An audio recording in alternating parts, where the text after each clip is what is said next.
ನಮಸ್ಕಾರ ವೀಕ್ಷಕರೇ, news four ಕನ್ನಡಕ್ಕೆ ಸ್ವಾಗತ. ನಾನು ಸತೀಶ್ ಹೊಸಹಳ್ಳಿ. 2028 ಚುನಾವಣೆಯಲ್ಲಿ ಪ್ರೀತಮ್ ಗೌಡರ ಕಥೆ ಏನು? ಎಲ್ಲಿದ್ರೆ ಅವ್ರು ಗೆಲ್ತಾರೆ, ಎಲ್ಲಿದ್ರೆ ಸೋಲ್ತಾರೆ, ಅವರಿಗೆ ಬಿಜೆಪಿಯಲ್ಲಿ ಟಿಕೆಟ್ ಸಿಗುತ್ತಾ?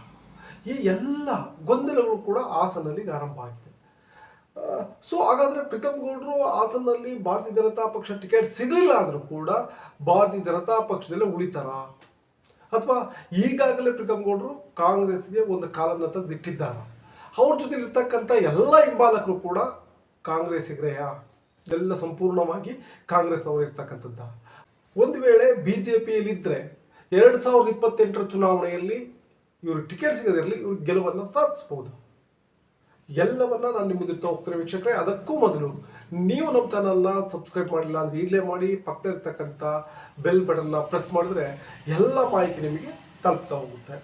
ಎಸ್ ವೀಕ್ಷಕರೇ, ನೋಡಿ, ಪ್ರೀತಮ್ ಗೌಡ್ರು ಇದ್ದಾರಲ್ಲ, ಏನು ಬಿಫೋರ್ ಲಾಸ್ಟ್ ಟೈಮ್ ಪ್ರೀತಮ್ ಗೌಡರು 2018 ಚುನಾವಣೆಯಲ್ಲಿ ಗೆಲುವನ್ನು ಸಾಧಿಸಿದ್ರಲ್ಲ, ಆಗ ಗೆಲ್ಲಲಿಕ್ಕೆ ಕಾರಣ ಆಗಿದ್ದು ಎಲ್ಲರೂ ತಿಳಿದು ಬಿ ಜೆ ಪಿ ವೋಟರ್ನ ಅವರು ಸಂಘಟನೆ ಮಾಡಿಬಿಟ್ರು. ಹಾಗಾಗಿ ಬಿ ಜೆ ಪಿ ಅಲೆಯಲ್ಲಿ, ಮೋದಿ ಅಲೆಯಲ್ಲಿ ಗೆದ್ದು ಬಂದರು ಅಂತ. ಆದರೆ ಆ ವಿಚಾರ ಸಂಪೂರ್ಣ ಸುಳ್ಳು. ಯಾಕೆಂತಂದರೆ ಪ್ರೀತಮ್ ಗೌಡರು ಗೆದ್ದಿದ್ದು ಯಾವುದೇ ಕಾರಣಕ್ಕೂ ಭಾರತೀಯ ಜನತಾ ಪಕ್ಷದ ವೋಟಿಂದಲ್ಲ, ಬದಲಾಗಿ JDS ವಿರೋಧಿ ಮತಗಳನ್ನು ಒಗ್ಗೂಡಿಸಿದ್ದರ ಪರಿಣಾಮ ಅಲ್ಲಿ ಪ್ರೀತಮ್ ಗೌಡರು ಗೆಲುವು ಸಾಧ್ಯ ಆಗಿತ್ತು. ಅಂದರೆ ಏನಲ್ಲಿ JDS ವಿರುದ್ಧ ಕೆಲಸ ಮಾಡ್ತಿದ್ರು, ಯಾರೆಲ್ಲ JDS ಅನ್ನು ವಿರೋಧಿಸ್ತಾ ಇದ್ರು, JDS ದೌರ್ಜನ್ಯ ವಿರೋಧಿಸ್ತಾ ಇದ್ರು, JDSನ ಈ ಒಂದು ಏನು ತಾಳಿಬಾಗಿ ಯೋಜನೆಯನ್ನು ವಿರೋಧಿಸ್ತಾ ಇದ್ರು, ಅವರ ಸಂಬಂಧಿಕರ ಇದನ್ನು ವಿರೋಧಿಸ್ತಿದ್ರು, ಅವರೆಲ್ಲರೂ ಕೂಡ ಒಟ್ಟಾಗಿ ಪ್ರೀತಮ್ ಗೌಡರ ಗೆಲುವಿಗೆ ಕಾರಣರಾದರು.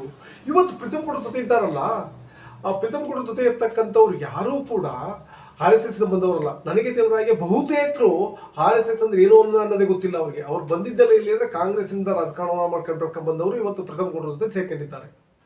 ಇಡೀ ಪ್ರೀತಮ್ ಗೌಡರ ಗುಂಪಿದೆಯಲ್ಲ, ಆ ಒಂದು ಗುಂಪಿಗೆ BJP ಅಥವಾ ಕಾಂಗ್ರೆಸ್ ಯಾವ ಪಕ್ಷ ಬೇಕಾದರೂ ಆಗ್ಬೋದು, ಆದರೆ JDS ಆಗ್ಬರಲ್ಲ. JDS ಅನ್ನು ಹೊರತುಪಡಿಸಿ ಅವ್ರು ಕಾಂಗ್ರೆಸ್ ಅಲ್ಲಿ ಇದ್ರೂ ಓಟ್ ಕೊಡ್ತಾರೆ, ಅಥವಾ BJP ಆದರೂ ಸರಿ. ಆದರೆ ದೇವೇಗೌಡರು ಮತ್ತೆ ಅವ್ರ ಕುಟುಂಬವನ್ನ ವಿರೋಧಿಸೋಂಥವ್ರಾಗಬೇಕು. ಯಾರವ್ರು ವಿರೋಧಿಸ್ತಾರೋ ಅವ್ರ ಪರವಾಗಿ ಅವ್ರು ನಿಲ್ತಾರೆ. ಕಳೆದ ಚುನಾವಣೆಯಲ್ಲಿ ಪ್ರೀತಮ್ ಗೌಡ್ರನ್ನ ಸೋಲಿಸಿದ್ರಲ್ಲ, ಅಂದಾಜು 7,000 ಚಿಲ್ಲರೆ ಮತಗಳ ಅಂತರದಿಂದ ಪ್ರೀತಮ್ ಗೌಡರು ಲಾಸ್ಟ್ ಬಾರಿ ಚುನಾವಣೆಯಲ್ಲಿ 2023 ಚುನಾವಣೆಯಲ್ಲಿ 7,000 ಚಿಲ್ಲರೆ ಮತಗಳ ಅಂತರದಿಂದ ಸೋಲನ್ನ ಕಾಣ್ತಾರೆ. ಇಲ್ಲಿ ಪ್ರೀತಮ್ ಗೌಡರ ಸೋಲಿಗೆ ಪ್ರಮುಖ ಕಾರಣ ಆಗಿದ್ದು ಯಾವುದು? ಯಾವ ಕಾರಣಕ್ಕೆ ಇಲ್ಲಿ ಪ್ರೀತಮ್ ಗೌಡರು ಸೋತರು ಅನ್ನೋದಾದ್ರೆ, ಪ್ರೀತಮ್ ಗೌಡರನ್ನ JDS ಸೋಲಿಸ್ತಿಲ್ಲ, ಬದಲಾಗಿ ಪ್ರೀತಮ್ ಗೌಡರ ಸೋಲಿಗೆ ಅಲ್ಲಿ ಕಾಂಗ್ರೆಸ್ ಕಾರಣ ಆಯಿತು. ಕಾರಣ ಏನಂದ್ರೆ ನೋಡಿ, ಕಾಂಗ್ರೆಸ್ ಅಲ್ಲಿ ತನ್ನದೇ ಆದಂಥ 30,000 ರಿಂದ 35,000 ಮತಗಳಿದಾವೆ. ಅಲ್ಲಿ 35,000 40,000 ಹತ್ರ ಕಾಂಗ್ರೆಸ್ನ ಮತಗಳವು. ಅವು ಯಾರೇ ನಿಂತ್ಕೊಂಡ್ರು ಕಾಂಗ್ರೆಸ್ ಬರ್ತಾ ಇದ್ದಂಥ ಮತ 35,000. ಆದರೆ ಲಾಸ್ಟ್ 2023 ಚುನಾವಣೆಯಲ್ಲಿ ಏನಾಯ್ತು, ಎಲ್ಲಿ ಪ್ರೀತಮ್ ಗೌಡರು ಗೆದ್ದು ಬಿಡ್ತಾರೋ, BJP ಗೆದ್ದು ಬಿಡುತ್ತೆ ಅನ್ನೋ ಕಾರಣಕ್ಕೆ ಅಲ್ಲಿದ್ದಂಥ 35,000ದಲ್ಲಿ 30,000 ಚಿಲ್ಲರೆ ಅಹಿಂದ ಮತಗಳು ನೇರವಾಗಿ JDS ಬುಟ್ಟಿಗೆ ಬಿದ್ದವು. ಜೊತೆಗೆ ಕಾಂಗ್ರೆಸ್ಸಿನ ಬಹುದೊಡ್ಡ ಲೀಡರ್ ಒಬ್ರು JDS ಪರ ಕೆಲಸವನ್ನ ಮಾಡಿದ್ರು ಅನ್ನೋ ಮಾತಿದೆ. ಸೊ ಹಾಗಾಗಿ ಪ್ರೀತಮ್ ಗೌಡರು ಸೋತರು. ಇಲ್ಲಾಂದ್ರೆ ಯಾವುದೇ ಕಾರಣಕ್ಕೂ ಪ್ರೀತಮ್ ಗೌಡರು ಸೋಲ್ತಿರ್ಲಿಲ್ಲ. ಯಾಕೆಂದ್ರೆ ಅವರು 77,000 ಚಿಲ್ಲರೆ ಮತವನ್ನ ತಗೊಂಡಿದ್ರು. ಅಂದ್ರೆ ಕಳೆದ ಬಾರಿ ಏನ್ ತಾಂಡಿದ್ರು ಅದಕ್ಕಿಂತ ಹೆಚ್ಚು ಮತವನ್ನ ಪಡ್ಕೊಂಡ್ರು. ಪ್ರೀತಮ್ ಗೌಡರು ಅಲ್ಲಿ ಸೋಲನ್ನ ಕಂಡ್ರು. ಕಾರಣ ಏನಂತಂದ್ರೆ, ಇಲ್ಲಿ JDS ಮೇಲಿನ ಪ್ರೀತಿಯಿಂದಲೋ ಅಥವಾ ಇನ್ನೊಂದರಿಂದಲೋ ಅಲ್ಲಿ ಮತವನ್ನ ಹಾಕ್ಲಿಲ್ಲ, ಬದಲಾಗಿ ಪ್ರೀತಮ್ ಗೌಡರು ಗೆಲ್ತಾರೆ ಅನ್ನೋ ಕಾರಣಕ್ಕೆ ಅಹಿಂದ ಮತಗಳೇನಿದ್ದಾವೆ, ಈ ಅಹಿಂದ ಮತಗಳು ಸಾರಾಸಟ್ಟಾಗಿ JDS ಬಿದ್ದು, ಹಾಗಾಗಿ ಅಲ್ಲಿ ಸ್ವರೂಪ್ ಪ್ರಕಾಶ್ ಗೆದ್ರು. ಈಗ JDS ಮತ್ತೆ BJP ಒಂದಾಗಿದ್ದಾವೆ. ಸೊ ಈಗ ಯಾರಿಗಾರು ಒಬ್ಬರಿಗೆ ಮಾತ್ರ ಟಿಕೆಟ್ ಕೊಡಬೇಕು, JDS ಕೊಡ್ಬೋದು ಅಥವಾ BJP ಕೊಡಬೇಕಾಗುತ್ತೆ. ಆದರೆ ಸಿಟ್ಟಿಂಗ್ MLA ಯಾರಿರ್ತಾರೋ ಅವರಿಗೆ ಸಾಮಾನ್ಯವಾಗಿ ಬಿಫಾರ್ಮ್ ಕೊಡ್ತಾರೆ. ಎಲ್ಲೇ ಆಗಲಿ, ಯಾವುದೇ ಪಕ್ಷ ಆಗಲಿ, ಯಾವುದೇ ಮೈತ್ರಿ ಆಗಿರಲಿ, ಎಲ್ಲಿ ಸಿಟ್ಟಿಂಗ್ MLA ಇರ್ತಾರೋ ಆ ಸಿಟ್ಟಿಂಗ್ MLAಗೆ ಸಾಮಾನ್ಯವಾಗಿ ಬಿಫಾರ್ಮ್ ಕೊಡ್ತಾ ಹೋಗ್ತಾರೆ. ಸೊ ಆ ರೀತಿ ಬಿಫಾರ್ಮ್ ಕೊಡೋದಾದ್ರೆ ಅದು JDS ಕ್ಯಾಂಡಿಡೇಟ್ಗೆ, JDS ಶಾಸಕರಿಗೆ ಅಲ್ಲಿ ಟಿಕೆಟ್ ಸಿಗುತ್ತೆ, ಸ್ವರೂಪ್ ಪ್ರಕಾಶ್ ಅವರಿಗೆ ಬಿಫಾರ್ಮ್ ಸಿಗುತ್ತೆ. ಸೊ ಹಾಗಾದರೆ ಪ್ರೀತಮ್ ಗೌಡರು ಏನು ಮಾಡ್ತಾರೆ? ಪ್ರೀತಮ್ ಗೌಡರು ಅಲ್ಲೇ ಇದ್ದು ಅವರು ಸ್ವರೂಪ್ ಪ್ರಕಾಶ್ನ ಗೆಲ್ಲಿಸುವಂಥ ಕೆಲಸ ಮಾಡ್ತಾರಾ? ಕಳೆದ ಬಾರಿ MP ಚುನಾವಣೆಯಲ್ಲೇ ಇಡೀ ಪ್ರೀತಮ್ ಗೌಡರ ಟೀಮ್ ಏನಿದೆ, ಎಲ್ಲ ಪ್ರೀತಮ್ ಗೌಡರ ಟೀಮ್ ಕೂಡ ಕಾಂಗ್ರೆಸ್ ಪರವಾಗಿ ಕೆಲಸವನ್ನ ಮಾಡಿದೆ. ಜೊತೆಗೆ ಅವ್ರ ಜೊತೆ ಇರ್ತಕ್ಕಂಥವ್ರೆಲ್ಲರೂ ಕಾಂಗ್ರೆಸ್ಸಿಗರೆ ಈಗಾಗಲೇ ಪ್ರೀತಮ್ ಗೌಡರು ಒಂದು ಕಾಲನ್ನು ತೆಗೆದು ಹೊರಗಿಟ್ಟಿದ್ದಾರೆ. ಮೊನ್ನೆ ಹೇಳ್ತಾರೆ ಸಮೀಕ್ಷೆಯನ್ನ ಮಾಡಿ ಯಾರು ಗೆಲ್ತಾರೋ ಅವ್ರಿಗೆ ಟಿಕೆಟ್ ಕೊಡಿ ಅಂತ. ಆಕ್ಚುಲಿ ಆ ಥರ ಆದರೆ ಈಗ ದಕ್ಷಿಣ ಕನ್ನಡ ಸಮೀಕ್ಷೆ ಮಾಡಿದರೆ JDS ಓಟ್ ಹಾಕ್ತೀನಿ ಅಂತ ಹೇಳ್ತಾರ, BJP ಓಟ್ ಹಾಕ್ತೀನಿ ಅಂತ ಹೇಳ್ತಾರೆ ಅವರೆಲ್ಲರೂ. ಅಲ್ಲಿ ದಕ್ಷಿಣ ಕನ್ನಡದಲ್ಲಿ ಅಂಥ ಕ್ಷೇತ್ರಗಳಿಗೆ ಹೋಗ್ಬಿಟ್ಟು ಸಮೀಕ್ಷೆ ಮಾಡಿದರೆ JDS ಆಗ ಎಲ್ಲಿ ನಿಂತ್ಕೋಬೇಕು? ಹಾಗಾಗಿ ಎಲ್ಲಿ ಸಿಟ್ಟಿಂಗ್ ಎಮ್ ಎಲ್ ಎ ಇರ್ತಾರೋ ಅಲ್ಲಿ ಟಿಕೆಟ್ನ ಕೊಡಬೇಕಾಗುತ್ತೆ. ಜೊತೆಗೆ ಹಾಸನ ಇದೆಯಲ್ಲ, ಈ ಹಾಸನ ದೇವೇಗೌಡರ ಏನು ತವರು ಕ್ಷೇತ್ರ.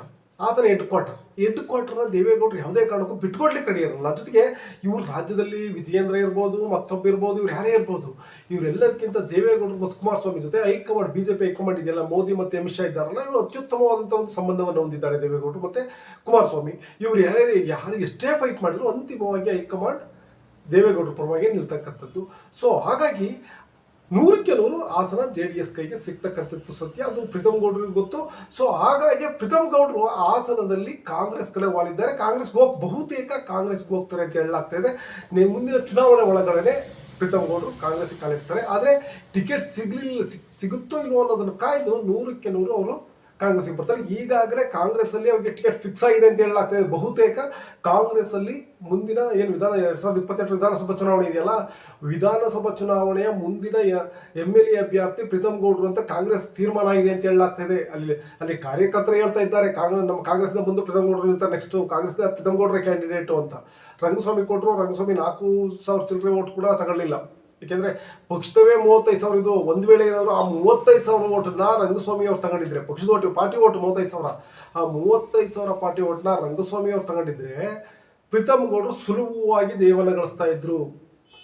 ಯಾವಾಗ ರಂಗಸ್ವಾಮಿ ಸೋಲ್ತಾರೆ, BJP ಗೆಲ್ಲುತ್ತೆ ಅಂತ ಗೊತ್ತಾಯ್ತು, ಜೊತೆಗೆ ಕಾಂಗ್ರೆಸ್ನಲ್ಲಿದ್ದಂಥ ಲೀಡರ್ ಒಬ್ಬರು ಒಳಾಟವನ್ನು ಆಡಿದ ಕಾರಣ, ರೇವಣ್ಣ ಮನೆಯಲ್ಲಿ ಊಟವನ್ನು ಮಾಡಿದ ಕಾರಣ ಅಲ್ಲಿದ್ದಂಥ 30,000 ಮತಗಳು ಸಾರಾಸಟ್ಟಾಗಿ ಹೋಗಿ JDSಗೆ ಬಿದ್ದವು. ಅದರ ಪರಿಣಾಮ ಅಲ್ಲಿ JDS ಕ್ಯಾಂಡಿಡೇಟ್ ಗೆದ್ದಿದ್ದು.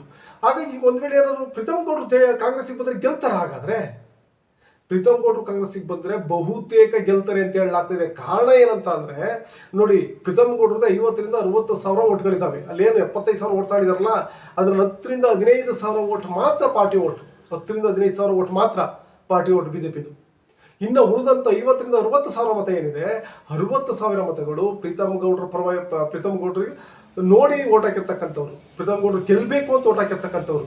ಜೊತೆಗೆ ಇವೆಲ್ಲ 60,000 ಮತ ಏನಿವಲ್ಲ, ಈ ಎಲ್ಲ 60,000 ಮತಗಳು ಕೂಡ JDS ವಿರೋಧಿ ಮತಗಳಿವು. JDS ವಿರೋಧಿ ಮತಗಳು. ಇಲ್ಲಿ ಯಾರೇ JDSನ್ನ ಕಟ್ಟ ವಿರೋಧಿಸ್ಕೊಂಡು ನಿಂತ್ಕೊಂಡ್ರು ಕೂಡ ಅವ್ರಿಗೆ 60,000 ಮತ ಗ್ಯಾರಂಟಿ ಬೀಳುತ್ತೆ. ಸೊ ಆ 60,000 ಮತ ಪ್ಲಸ್ ಏನಿಲ್ಲಿ BJP ಗೆಲ್ಲುತ್ತೆ ಅನ್ನೋ ಕಾರಣಕ್ಕೆ ಹಾಕಿದ್ರಲ್ಲ ಅಹಿಂದ ಮತಗಳು 30,000, ಆ 30,000 ಸೇರಿದರೆ ಇವ್ರಿಗೆ 90,000 ಓಟ್ ಆಗುತ್ತೆ. ಸೊ ಸುಲಭವಾಗಿ ಪ್ರೀತಮ್ ಗೌಡರು ಹಾಸನದಲ್ಲಿ ಗೆದ್ದು ಹೋಗ್ತಾರೆ ಕಾಂಗ್ರೆಸ್ನ ಕ್ಯಾಂಡಿಡೇಟ್ ಅಂದರೆ. ಒಂದು ವೇಳೆ ಮತ್ತವ್ರು ಅದೇ BJPಯಿಂದ ಕ್ಯಾಂಡಿಡೇಟ್ ಆದರೆ ಸೇಮ್ ರಿಸಲ್ಟ್, ಅದರಲ್ಲಿ ಡೌಟೇ ಇಲ್ಲ. JDS ಸ್ವರೂಪ್ ಪ್ರಕಾಶ್ ಸುಲಭವಾಗಿ ಗೆಲ್ತಾರೆ. ಕಾರಣ ಏನಂತಂದರೆ, ಮತ್ತೆ ಕಾಂಗ್ರೆಸ್ಲಿರ್ತಕ್ಕಂಥ 35,000 ಓಟ್ ಕಾಂಗ್ರೆಸ್ಗೆ ಬರಲ್ಲ, ಅವು ಸಂಪೂರ್ಣವಾಗಿ JDSಗೆ ಟರ್ನ್ ಆಯ್ತು, JDS ಕಡೆನೇ ಉಳ್ಕೊತವೆ. ಸೊ ಹಾಗಾಗಿ ಆ 30,000 ಅಹಿಂದ ಮತಗಳು ವಾಪಸ್ ಅವರಿಗೆ ಕೊಟ್ಟಾಗ ಒಂದು ವೇಳೆ ಇವರು ಇಂಡಿಪೆಂಡೆಂಟ್ ನಿಂತ್ಕೊಂಡ್ರು ಕೂಡ ಅವರಿಗೆ ಓಟ್ ಕೊಟ್ಟಂಥ ಸಂದರ್ಭದಲ್ಲಿ ಸುಲಭವಾಗಿ ಅವ್ರು ಗೆದ್ದು ಹೋಗ್ತಾರೆ ಮತ್ತೆ ಸ್ವರೂಪ್ ಪ್ರಕಾಶ್. ಸೊ ಹಾಗಾಗಿ ಏನಾದರೂ ಇಲ್ಲಿ ಪ್ರೀತಮ್ ಗೌಡರು ಗೆಲ್ಲಬೇಕು ಅಂದರೆ ಅನಿವಾರ್ಯವಾಗಿ ಅವ್ರು ಕಾಂಗ್ರೆಸ್ಗೆ ಬರಬೇಕೀಗ. BJPಯಿಂದ ಯಾವುದೇ ಕಾರಣಕ್ಕಲ್ಲಿ ಅವ್ರು ಗೆಲ್ಲಲಿಕ್ಕೆ ಸಾಧ್ಯ ಇಲ್ಲ. ಸೊ ಹಾಗಾಗಿ ಪ್ರೀತಮ್ ಗೌಡರು ಕೂಡ ಈಗಾಗಲೇ ಒಂದು ಸುತ್ತಿ ಮಾತುಕತೆ ನಡೆಸಿದ್ರು. ಜೊತೆಗೆ ಹಾಸನದ MP ಏನಿದ್ದಾರೆ ಶ್ರೇಯಸ್ ಪಟೇಲ್ ಜೊತೆ ಅತ್ಯುತ್ತಮವಾದಂಥ ಒಂದು ಬಾಂಧವ್ಯವನ್ನು ಹೊಂದಿದ್ದಾರೆ.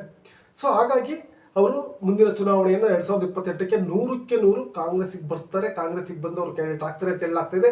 ಜೊತೆಗೆ ಏನು KPCC ಅಧ್ಯಕ್ಷ DK ಶಿವಕುಮಾರ್ ಇದ್ದಾರೆ, DK ಶಿವಕುಮಾರ್ ಜೊತೆನೇ ಅವರು ಒಂದು ಮಾತುಕತೆಯನ್ನು ಕೂಡ ನಡೆಸಿದ್ದಾರೆ ಅಂತ ಹೇಳಲಾಗ್ತಾ ಇದೆ. ವೀಕ್ಷಕರೇ, ಬಹುತೇಕ ಪ್ರೀತಮ್ ಗೌಡರು ಮುಂದಿನ ಚುನಾವಣೆಯನ್ನು ಕಾಂಗ್ರೆಸ್ ಗುರುತಿನಿಂದ ಎದುರಿಸ್ತಾರೆ ಅಂತ ಹೇಳಲಾಗ್ತಾ ಇದೆ. ಒಂದು ವೇಳೆ ಕಾಂಗ್ರೆಸ್ಸಿಗೆ ಬಂದಿದ್ದೆ ಆದರೆ ಪ್ರೀತಮ್ ಗೌಡರಿಗೆ ಚುನಾವಣೆ ಸುಲಭ ಆಗುತ್ತಾ,